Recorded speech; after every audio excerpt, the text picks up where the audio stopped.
going on, Jerome's? We got one more week of preseason football, then a gap week, and then the real deal. That's right. Your Minnesota Fighting Vikings looking to start fast and be fast and get after things. And some interesting stuff and changes have happened over the past couple weeks with the Vikings. But overall, rolling into the season, got high hopes. And frankly, I think this team is going to surprise a lot of people. I mean, there's a reason why that win total just keeps creeping up because people know. People know. Don't underestimate the Vikings. It's going to be a fun season. So I'm excited, man. So here are 10 truths about the Minnesota Fighting Vikings on Tell the Truth Monday, numero uno.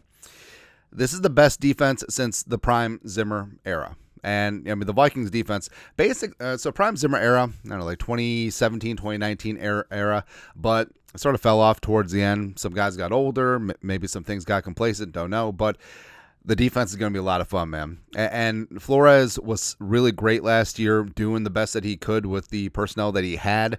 But things are changing up, and he's had a heavy hand in personnel this offseason, free agency, the draft, and I can't wait to see it, man. Because last year Vikings had to play a lot of zone, had to blitz a ton. But hey, can we play a little bit more press, man, and good pressure with 4 and drop in 7? Whew, baby. And also on third down, just ratcheting things up. So I'm really fired up to the way this defense is going to shape out. I think the edge rushing room is going to be great. We're going to talk about D-line here in a second. I think Cashman and Pace are going to be an elite off-ball combination. Gilmore in that cornerback room automatically improves everything. And, of course, you got the best safety trio in the NFL. Shake him. That's right. This defense is going to be really damn legit. And also, we get Danny Dimes week 1. How many? Over under 1.5 pick sixes. Might take the over. 2, Gilmore makes a good D great. So adding Stephon Gilmore to that cornerback room automatically makes everyone better, right? So Gilmore can set it and forget it on the outside, around the outside, as well as Shaq Griffin at the other outside corner. Hamstring should be good to go for week 1. So you have 2 veterans, both with the initials SG. Anyways, it's almost like when there's so many dudes on the team with the first letter J in their names. But so you got 2 veteran press man corners on the outside. Murph being able to kick inside to the slot, which is his natural habitat. And also the fact that you don't necessarily have to trot out Evans or McLaughlin or some of the other veterans like Moreau or Shelley. It's a good problem to have. And Stephon Gilmore for up to $10 million, it's a hell of a deal, man. It's really, really damn fantastic. Next up, number 3, Darnold only needs to be okay. And I know that's an unpopular sentiment, but does Darnold have to be Andrew Luck, who was his frequent draft comparison back in 2018? No, he doesn't have to be that. But what does Darnold have to do? Reduce turnovers, get the rock to the playmakers, and that's it. Like O'Connell's not going to put him in situations where he has a chance to be bad Sam Darnold, right? And you look through his Rolodex of offensive play callers. So it was Jeremy Bates, Adam Gase, Joe Brady, who only got the Panthers job because of the 2019 LSU team, which I could have been the offense coordinator for that team with Jefferson and Burrow and Chase and whatnot. Then also Ben McAdoo. And then last year he was Shanahan's backup. But run game is going to be up to snuff. You got one of the best tackle duos, if not the best, in the league. And you got Jefferson, Addison. Hopefully that ankle's good to go. Hockenson eventually. I mean, Sam Darnold doesn't have to reinvent the wheel. Like, he doesn't have to play hero ball. All he has to do is just take what is there, and O'Connell's going to put him in good spots, man. That's all he needs to be. Like, honestly, if Darnold is, top 12, 14-ish in terms of stats, that's going to be enough, especially with his defense, man. Number 4, they need to be quick on decisions along the interior offensive line. So we made our case.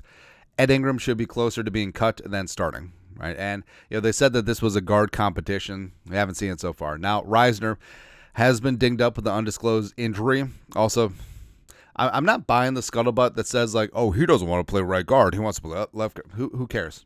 I mean, Reisner played all along the offensive line back at Kansas State. Yes, in the NFL it's different, and he's only been a left guard, but what was he going to do? Would he rather be on the bench, a healthy scratch on game day, or start at right guard? The decision is his. All right, so I ain't buying any of that. But if Ed Ingram struggles out of the gate, and the Vikings maybe are second high in T when it comes to the start of the season. They got to be able to make it a change quickly, and that's why you brought in a guy like Reisner, because I mean the Vikings, if they start slow, that could kaput the season. I mean, the Vikings' schedule is uniquely stacked up that way this year. So, I mean, if Ed Ingram is not cutting the mustard, he's got to be replaced, or even potentially replaced before the start of the season. But I wish we could just fuse like the best parts of Ingram's game, run blocking, and the best part of Reisner's game, pass blocking. Just like make one guard. Or obviously those will never happen, but hey, can we have like sub-package guards? Hey, if we're passing, it's Reisner. Nah. Number 5, I actually feel okay about the defensive line. And that's one of the issues that the Vikings had coming into the season. Interior offensive line, cornerback, and D-line. Now, Gilmore, despite all of the injuries in the cornerback room, makes me feel good about cornerback room. But D-line has been pretty damn good. So your opening week starters are probably going to be Tillery, Phillips, and Bullard. But I'm really fired up about the sub-package guys. I think Jonah Williams is going to have some staying power here with the Vikings. He's got some quickness. He got some size set the edge. Jaquelin Roy was making a couple plays, which is good. Levi Drake Rodriguez, of course.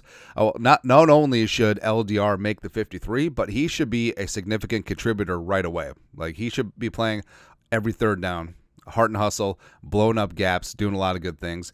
Taki Tamani, Tyler Manoa done some good things on the nose. Jalen Redmond's shown some feistiness and some penetration too. So I actually feel okay about the way that things are going. Now, of course, people are still thinking about the defensive line in terms of like the 4-3 days, right? But basically, your interior offensive linemen are there to absorb bodies and then occasionally get some pressure on third down. That's really it.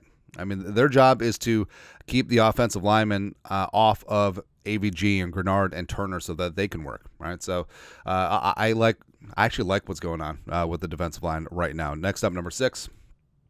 Speaking of the edge rushers, so the edge rusher room is 9 deep.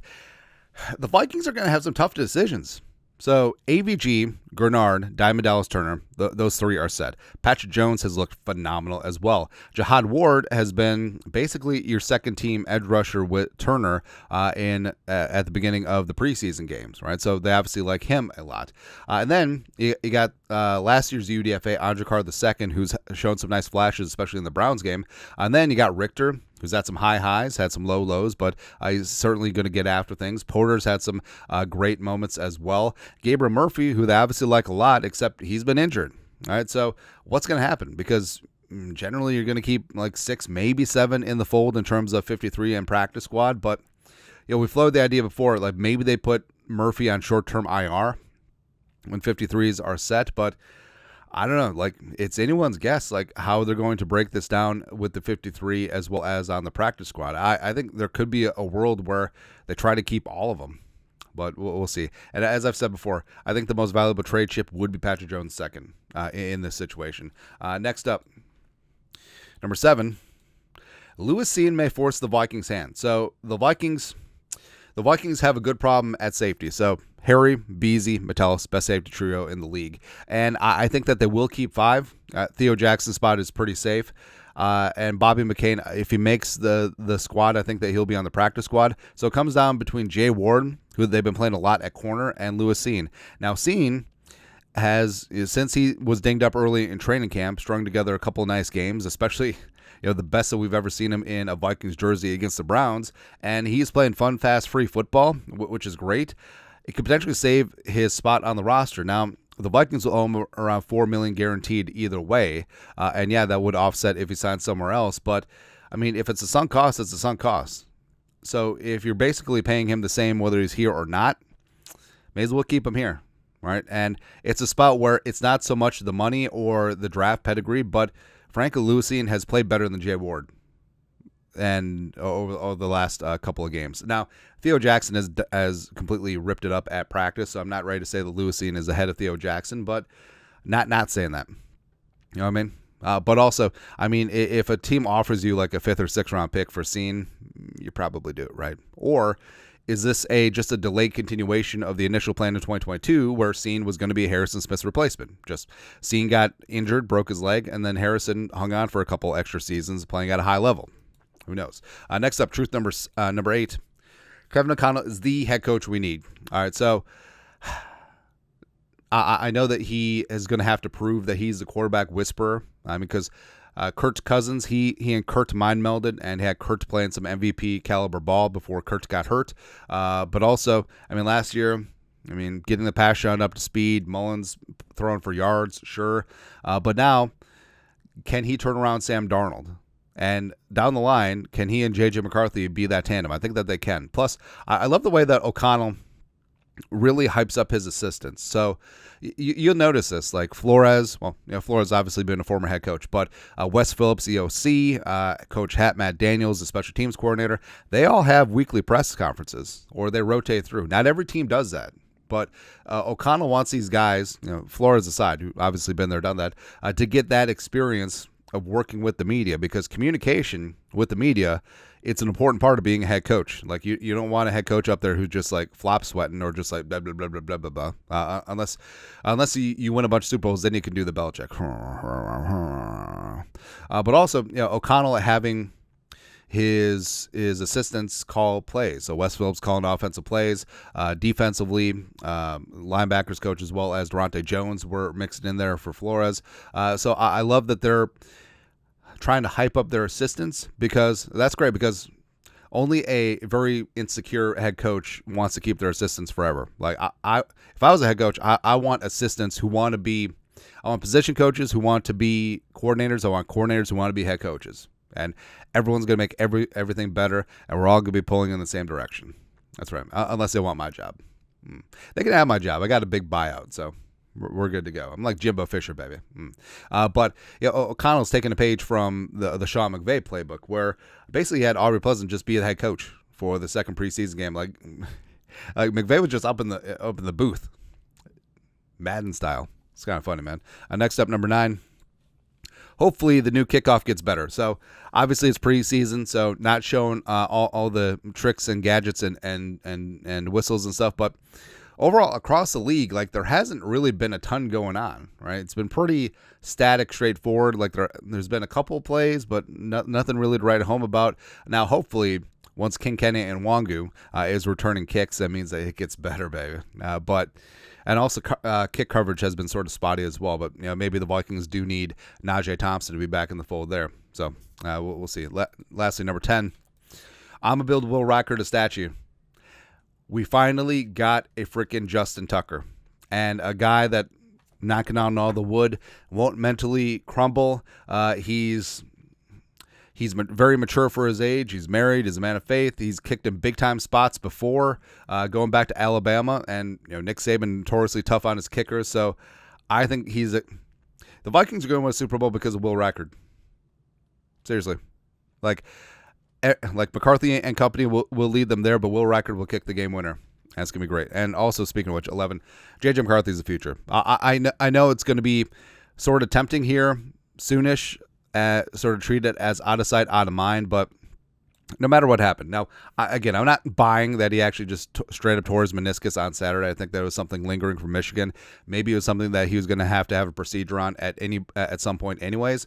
But McCarthy showed enough in training camp, in the Raiders game. He's the guy. He is the future, and we will follow that man to a dozen Jerome Bardys in the next 10 years. Actually, 11 Jerome Bardys in 9 years, because Darnold's winning one now.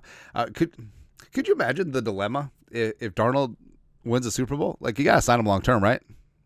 Unless it's like a Trent Dilfer, Brad Johnson Super Bowl. So, who knows, man. Anyways, that's it. 11 truths on this beautiful Monday. You guys are the best. You know what to do. Skol, production value.